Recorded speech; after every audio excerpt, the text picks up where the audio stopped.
ये सेंटर में ब्राइट है और उसके बाद में दोनों तरफ ब्राइट डार्क इनकी पैटर्न बना हुआ है। तो हेलो बच्चों, आज हम सीखने वाले हैं लाइट के डिफ्रैक्शन के ऊपर एक्सपेरिमेंट। तो पहले थोड़ा सा पढ़ लेते हैं, उसके बाद देखेंगे कि लाइट का जो डिफ्रैक्शन पैटर्न होता है स्क्रीन के ऊपर कैसे ऑब्टेन होता है। तो हम थ्योरी भी करेंगे इसमें और प्रैक्टिकल भी करके दिखाएंगे। तो लाइट का डिफ्रैक्शन क्या होता है बच्चों? बच्चों हमने सुना है, न्यूटन ने कहा था कि जो लाइट होती है वो रेक्टिलिनियर मोशन फॉलो करती है। लाइट जो है वो रेक्टिलिनियर मोशन का मतलब एक स्ट्रेट लाइन पर चलती है। लेकिन ये जो हमने पढ़ा हुआ है रेक्टिलिनियर मोशन, ये बिल्कुल सही नहीं है। मतलब जो हमें छोटी क्लास में पढ़ाया गया था ये कंप्लीट नॉलेज नहीं है।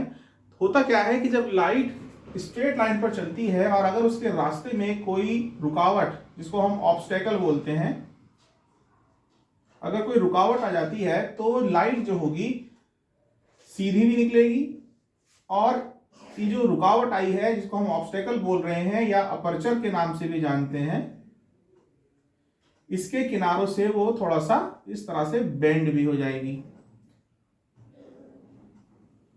तो जब लाइट एक सीधी लाइन में चलती है और उसके रास्ते में कोई रुकावट आ जाती है तब वो उस ऑब्स्टेकल के किनारों से टकराकर बेंड हो जाती है और इसी बेंडिंग का नाम होता है डिफ्रैक्शन ऑफ लाइट। तो अगर ये ऑब्जेक्ट यहाँ रखा हुआ है तो हमारा नॉर्मल परसेप्शन क्या होता है कि अगर मान के चलिए यहाँ कोई ऑब्जेक्ट है और यहाँ हमने कोई कैंडल लगाया हुआ है और यहाँ से अगर लाइट आती है तो लाइट इस तरह से आती है तो ये तो क्रॉस होने नहीं देगा। तो हम सोचते हैं कि जो इतना रीजन है हमारा, ये हमारा शैडो कास्ट होगी, ये हमारी शैडो बनेगी। लेकिन ऐसा नहीं होता। शैडो जो होती है थोड़ा सा नीचे से बनती है लाइट की, तो शैडो का जो रीजन होगा वो थोड़ा कम होगा, शैडो का रीजन।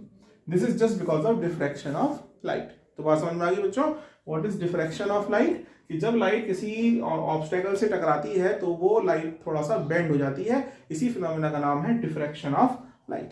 डिफ्रैक्शन ऑफ लाइट जो होता है बच्चों, इसको हम दो तरीके से डिस्कस करते हैं। पहला जो डिफ्रैक्शन है उसको बोलते हैं फ्रेस्नल डिफ्रैक्शन और दूसरा जो डिफ्रैक्शन है उसको बोलते हैं फ्रॉनहूफर डिफ्रैक्शन। तो डिफ्रैक्शन दो टाइप का होता है, फ्रेस्नल एंड फ्रॉनहूफर। दोनों में डिफरेंस क्या है? फ्रेस्नल के अकॉर्डिंग जो स्लिट और स्क्रीन जो होते हैं एक दूसरे के बहुत पास रखे हुए होते हैं, आर क्लोज। और फ्रॉनहूफर के अंदर जो स्लिट और स्क्रीन जो होते हैं वो एक दूसरे से दूर रखे हुए होते हैं। तो फ्रेस्नल के रिफ्लेक्शन के अंदर स्लिट और स्क्रीन पास में रखे हुए होते हैं, जबकि फ्रॉनहूफर के अंदर जो स्लिट और स्क्रीन दूर रखे हुए होते हैं। और इसी के अंदर बेटा कॉन्वेक्स लेंस को भी इस्तेमाल किया जाता है ताकि जो दूर के ऑब्जेक्ट्स हैं उनको फोकस किया जा सके। तो बस यही डिफरेंस है फ्रेस्नल में और फ्रॉनहूफर में। तो यंग ने जो अपना सिंगल स्लिट एक्सपेरिमेंट किया है लाइट के डिफ्रैक्शन के लिए, वो फ्रॉनहूफर का मॉडल यूज करके किया है। तो आइए थोड़ा सा देख लेते हैं उसमें क्या है। इसका स्क्रीनशॉट ले लीजिएगा। तो बच्चों ये है डिफ्रैक्शन का एक डायग्राम जो कि YSSE के अंदर आता है। इसमें क्या किया गया है, एक स्लिट है और जो स्लिट है उसकी जो विड्थ है उसको हमने माना हुआ है स्मॉल a, और स्लिट से स्क्रीन, ये स्क्रीन है, स्लिट और स्क्रीन के बीच का जो डिस्टेंस है वो हम जानते हैं कैपिटल D होता है। यहाँ लगा हुआ है एक कॉन्वेक्स लेंस और यहाँ है सोर्स ऑफ लाइट, ये है सोर्स ऑफ लाइट। जो सोर्स ऑफ लाइट से हमने कहा यहाँ एक लेंस लगा हुआ है, अगेन कॉन्वेक्स लेंस। तो ये जो सोर्स ऑफ लाइट है इस लेंस के फोकस पर है, तो ये लाइट जो है पैरेलल कर देगा। उसके बाद में पैरेलल लाइट रेज जब इस वाली लेंस के ऊपर फॉल होंगी तो ये फिर से अपने फोकस पर कन्वर्ज कर देगा। तो हम कह सकते हैं कि जो स्क्रीन है इस वाले लेंस के फोकस पर रखी हुई है। अब होता यह है कि जो यंग है उसने ऑब्जर्व किया कि जो सेंटर में फ्रिंज हमें मिलती है, सेंटर में हमें ब्राइट फ्रिंज मिलता है, इसको सेंट्रल ब्राइट के नाम से जानते हैं। और उसके बाद में फिर ऑल्टरनेटिव ब्राइट और डार्क डार्क ब्राइट, इस तरह से ये पैटर्न हमको ऑब्जर्व होता है। अब ये जो पैटर्न हमको मिलता है इसके मिलने के पीछे क्या लॉजिक है, ये थोड़ा सा इस एक्सपेरिमेंट के अंदर हम समझते हैं। तो सबसे पहले तो देखिएगा, हम इसमें कैलकुलेट करते हैं पाथ डिफरेंस। पाथ डिफरेंस क्या होता है बच्चों? कि पाथ डिफरेंस का मतलब है कि जो जब यहां से हमने कहा इस पॉइंट को हम नाम दे देते हैं A और इस पॉइंट को नाम दे देते हैं B, तो इन दोनों पॉइंट से जो वेव यहां पहुंचेगी, हमने कहा कि यहां पर बेंडिंग लाइट की थीटा हो जाती है। Theta is the bending of the light. तो अगर लाइट की बेंडिंग थीटा हो गई है बेटा, तो हम कह रहे हैं कि दोनों वेव जब यहाँ से इस पॉइंट पी पर पहुंचेंगी तो दोनों वेव के जो डिस्टेंस जो कवर कर रही हैं उनका डिफरेंस, उसको बोलते हैं पाथ डिफरेंस।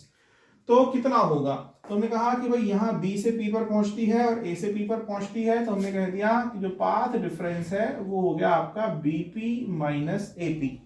ये आपका BP minus AP path difference हो गया।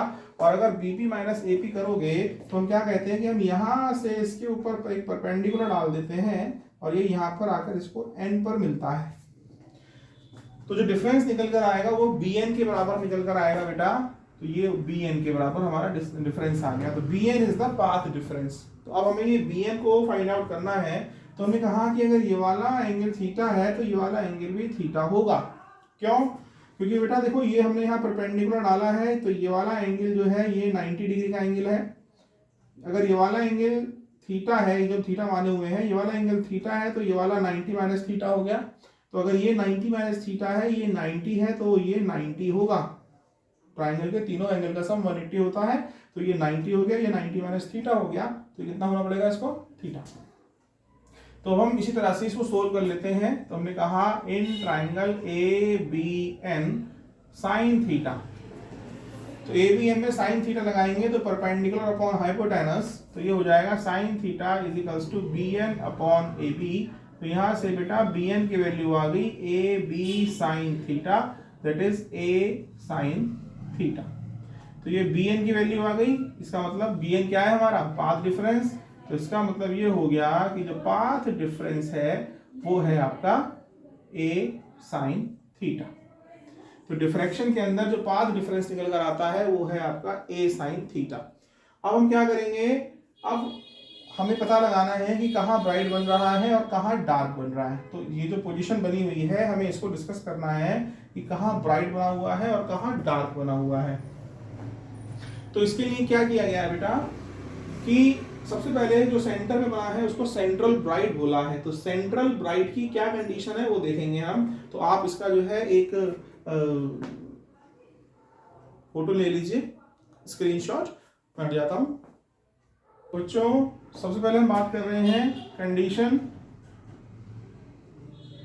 For central maxima. Condition for central maxima, ये सेंट्रल मैक्सिमा कब बना हुआ है। तो बेटा आप ये देखिएगा कि जो सेंटर में मैक्सिमा बना हुआ है, यहाँ से जो लाइट रे इस तरह से पैरेलल आ रही हैं, वो लाइट रे ये लेंस कन्वर्ज करेगा और यहाँ मिला देगा फोकस पर, अपने फोकस पर। तो यहाँ पर चूंकि सारी की सारी लाइट रेस कन्वर्ज हो रही हैं, तो यहाँ पर लाइट की इंटेंसिटी सबसे ज्यादा होती है और सेंटर पर ब्राइट फ्रिंज बनती है। पास में आ गई। तो सेंटर में हम कहेंगे कि जो हमारी लाइट रेस पैरेलल हैं इस लेंस के प्रिंसिपल एक्सिस के, वो सब कन्वर्ज हो रही हैं, इसीलिए वहां पर ब्राइट फ्रिंज कास्ट हो रही है। ठीक है, तो बिकॉज ऑल लाइट की जो वेव्स होंगी parallel to principal axis are converged at focus, इसलिए बेटा सेंटर मैक्सिमा फॉर्म हो रहा है।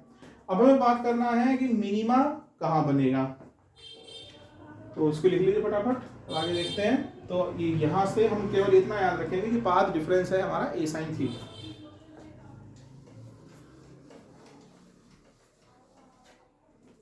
तो बेटा जो हमने यहां मैं लिख देता हूं कि जो पाथ डिफरेंस है वो है हमारा ए साइन थीटा। अब हम बात कर रहे हैं condition for minima. Condition for minima, minima की कंडीशन हम डिस्कस करते हैं। तो मिनिमा के लिए क्या कहा है कि भाई मिनिमा कहाँ बनेगा। तो हमने कहा कि भाई यहाँ से थीटा डिग्री पर एक लाइट वेव जो थी वो मूव हो गई और यहाँ पर आकर मिलती है। तो हमने कहा कि एट पॉइंट पी, ऐसा मानकर चलते हैं, तो एट पॉइंट पी हम ये कहते हैं कि जो पाथ डिफरेंस है वो लैम्डा का पाथ डिफरेंस है। ऐसा लेट किया गया कि जो पाथ डिफरेंस है वो लैम्डा का है। तो ऐसा करने पर तो देयरफॉर पाथ डिफरेंस क्या है हमारे पास है ए साइन थीटा। तो हमने कह दिया कि a sine theta is equals to lambda, और हमने कहा इफ थीटा जो है इज लेस देन 6 डिग्री, मतलब वेरी स्मॉल, तो a theta is equals to lambda, और बेटा यहाँ से थीटा की वैल्यू हमने कास्ट कर ली लैम्डा बाय ए। मतलब कि अगर इतना एंगल पर लाइट बेंड हो जाती है लैम्डा बाय ए पर, तो वहां पर क्या बनना चाहिए, मिनिमा। या अगर पाथ डिफरेंस लैम्डा हो तो वहां क्या बनना चाहिए, मिनिमा। अब वो क्यों बनना चाहिए, तो इसके लिए यंग ने क्या कहा है कि हम डिवाइड कर देते हैं स्लिट को into 2 equal parts.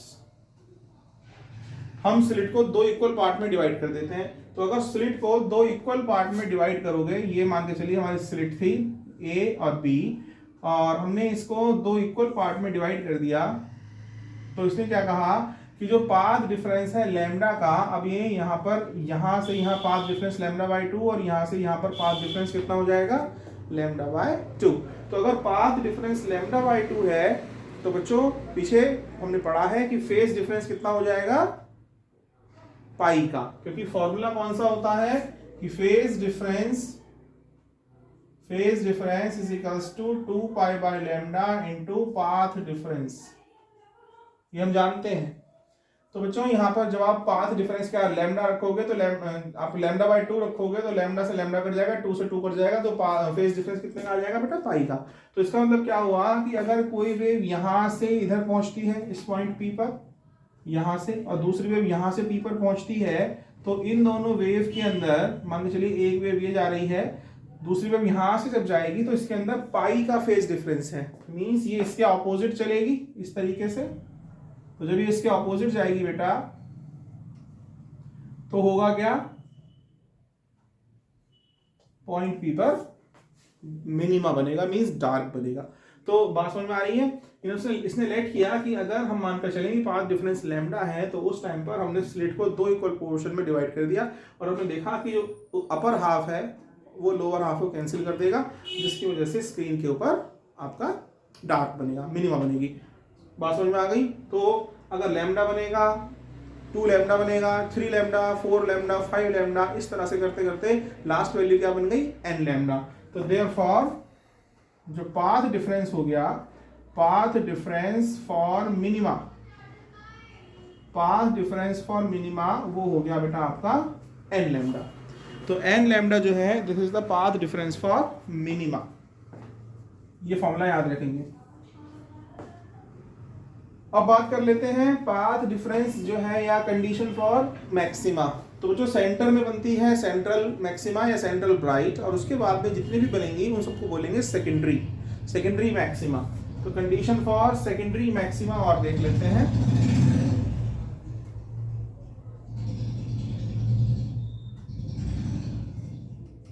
Condition for secondary maxima, तो सेकेंडरी मैक्सिमा की क्या कंडीशन बनेगी बेटे कि अगेन यहाँ पर इसने कहा कि अगर सेकेंडरी मैक्सिमा बनती है एट पॉइंट पी पर, तो वहां कंडीशन होनी चाहिए। तो देखो हमने देखा कि 0 यहाँ पर पाथ डिफरेंस n लैम्डा है, और बच्चों याद रखना n की वैल्यू जो होगी वो कभी भी 0 नहीं होगी, क्योंकि हम जानते हैं n इज इक्वल्स टू 0 पर जब 0 हो जाएगा उस टाइम पर तो ब्राइट बन रहा है, ठीक है।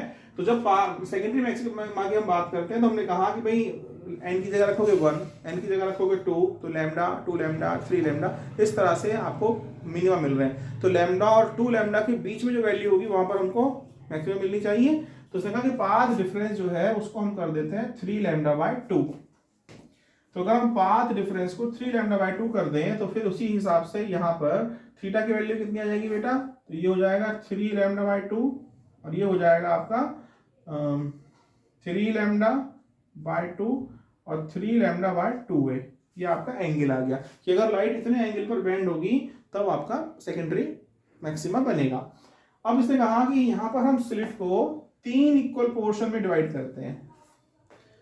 We divide the slit into 3 equal portions. तो अगर हम ये जो डिस्टेंस है इसको 3 इक्वल पोर्शन में डिवाइड करें, तो ऐसा करने पर क्या होगा बेटा, देखिएगा ये हमने कहा कि स्लिट का पोर्शन है, इसको हमने 3 इक्वल भागों में बांट दिया। तो टोटल पाथ डिफरेंस है 3 लैम्डा बाय 2, तो ये सिंगल कितना हो जाएगा, again lambda by 2, lambda by 2, lambda by 2। तो अगेन बेटा क्या होगा, ये जो ऊपर के 2 पोर्शन हैं इनसे तो लाइट कैंसिल हो जाएगी जैसे अभी पीछे हो रही थी, और केवल इतने पोर्शन की वजह से लाइट स्क्रीन पर पहुंचेगी।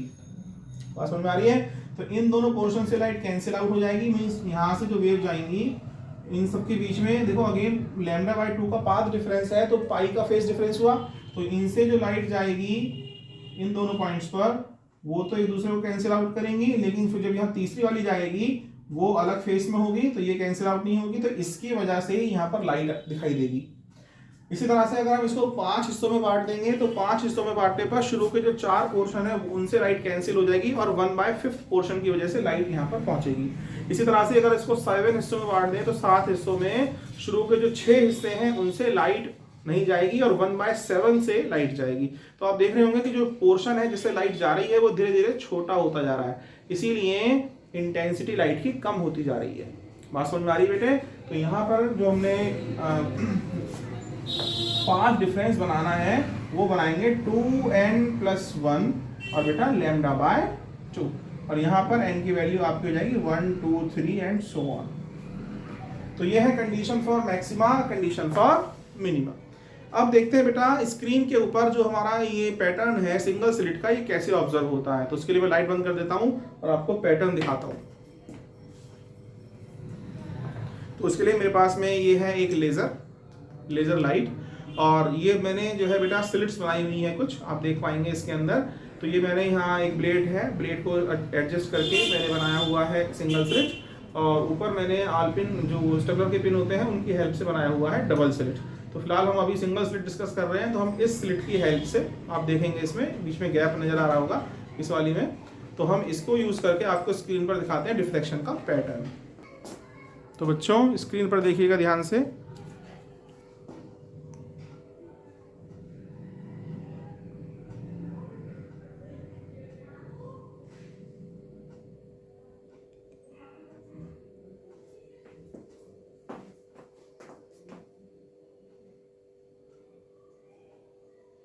देखिए सेंटर में आपको ब्राइट नजर आ रहा होगा, और सेंट्रल ब्राइट के, मैं इसको थोड़ा स्टेबल करता हूँ, ये देखिए सेंटर में ब्राइट है और उसके बाद में बेटा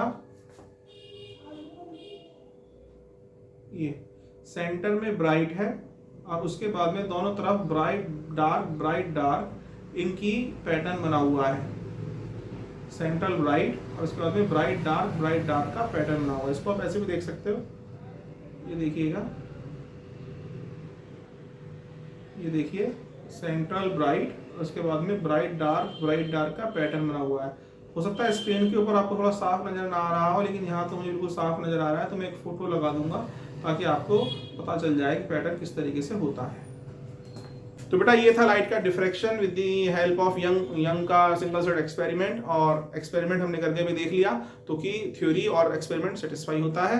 तो बच्चों मिलते हैं फिर किसी और एक क्लास में, तब तक के लिए बाय बाय।